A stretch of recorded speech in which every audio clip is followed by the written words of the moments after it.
جیسے کہ ہے نا طلاق ہو جاتی ہے تو صحیح. اس کے بعد جو ہے وہ شوہر کے گھر سے تو وہ نکل جاتی ہے. اب جب وہ ماں باپ کے گھر پہ جاتی ہے تو ماں باپ بھی یہی کہہ دیتے ہیں کہ بھائی ہم لوگ خود تمہارے بھائی کے آسرے پہ ہیں تو جو ہے ہم تمہیں نہیں رکھ سکتے. تو پھر اب آپ مجھے یہ بتائیں کہ اب وہ عورت کہاں جائے, کیونکہ یا تو مرد غصے میں طلاق دے دیتا ہے یا اس کو کوئی نہ کوئی وجہ مل جاتی ہے. تو وہ صرف 3 الفاظ جو ہے وہ, لیکن ایک عورت کی زندگی پوری برباد ہو جاتی ہے. یہ ایک معاشرے کا بدنما چہرہ ہے, ایک تلخ حقیقت ہے میری بہن, کہ ہماری جو بہنیں ہیں ان کو یہ اس ظلم کا سامنا ہے دو طرفہ کہ وہ کہاں جائیں. مفتی صاحب انشاءاللہ گزارش کروں گا وہ اس کا بہترین سولوشن پرووائڈ کریں گے. ایک اور کالر ہمارے ساتھ ہیں. السلام علیکم. ہلو, السلام علیکم. وعلیکم السلام. جی میرا سوال یہ ہے کہ کل بھی میں نے یہ سوال کیا تھا, جواب نہیں صحیح ملا تھا. جی یہ ہے کہ وطر اگر قانون نہ آتا ہو تو وطروں میں کون سی دعا پڑھے؟ جی بتایا تھا میری بہن, میں نے خود بتایا تھا آپ کو کہ دوسرا یہ ہے کہ نماز میں یہ اس سوال کا جواب میں نے بتایا تھا, دوبارہ میں بتا دوں گا. ابھی سن نہیں رہی. جی آپ کی نا محترمہ, آپ کی سوال کا جواب دیا تھا مفتی صاحب نے, مجھے اچھی طرح یاد ہے. آپ دوبارہ پروگرام دیکھیے گا پھر دے دیں گے. آپ پروگرام دیکھیں گی تو آپ سوال کیا ہے, دوسرا سوال کیا ہے, دوسرا سوال کیا تھا ان کا؟ کیسے ہم دیکھ سکتے ہیں؟ آپ پلیز آج اس سوال کا جواب بتا دیں. اس وقت ابھی بتا دیں, وہ نہیں دیکھ سکتی. اگر دعائے قنوت یاد نہیں ہے تو سیکھنے کی کوشش کریں, اس وقت تک سورہ اخلاص پڑھ لیا کریں. ٹھیک ہے جی ٹھیک ہے. ٹھیک ہے. ایک اور کالر ہمارے ساتھ ہیں. السلام علیکم. السلام علیکم. ہیلو. جی السلام علیکم. وعلیکم السلام. جی آواز آ رہی ہے؟ جی آ رہی ہے. کیا سوال آپ؟ اچھا جی میرا سوال ہے کہ آپ مجھے وطر کا صحیح طریقہ بتائیں گے, کیونکہ میں نے سنا ہے کہ وطر میں 2 دفعہ اتحیات پڑھنا جائز نہیں, حضور پاک صلی اللہ علیہ وسلم نے نہیں پڑھی, تو کیا یہ اوتھینٹک ہے؟ اس کا طریقہ بتائیے گا. یا یہ بہت چل رہا ہے آج کل. چلے اچھا ہے آپ نے پوچھ لیا. آپ آگے پروگرام دیکھتی رہیے گا میری بہن, تاکہ آپ کو اوتھینٹک آنسر مل جائے.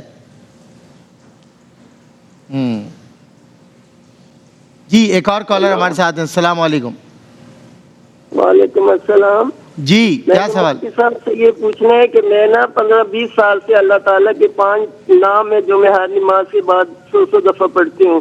اور مجھے لوگوں نے کہا ہے کہ یہ جو اللہ تعالیٰ کے نام ہے یہ بغیر کسی کی اجازت کے نہیں پڑھنے چاہیے. مطلب میں بہت بیمار رہتی ہوں, لیکن بیماری تو اللہ کی طرف سے ہے, لیکن لوگ کہتے ہیں کہ تم بغیر اجازت کے اللہ تعالیٰ کے نام پڑھتی ہو. اس میں اللہ تعالیٰ کا ایک نام یا جبار یا اللہ بھی ہے, یہ میں اثر کے بعد پڑھتی ہوں. بالکل ٹھیک. ٹھیک ہے چلیں ٹھیک ہے. یہ وقفہ ہے برائے اذان عصر, ہم نماز عصر ادا کر لیں گے. آپ اس وقفے میں بھی ہمیں لائیو کالز کر کے سوالات پوچھ سکتے ہیں, اور وقفے کے بعد ہم حاضر خدمت ہوں گے آپ کے مسائل اور ان کا حل سیگمنٹ میں مفتی محمد سہیل رضا امجدی کے ساتھ. بھوکا نہ کوئی سوئے گا اس پاک ماہ میں, کرنا مدد غریب جو مل جائے راہ میں, جتنا ہمارا اتنا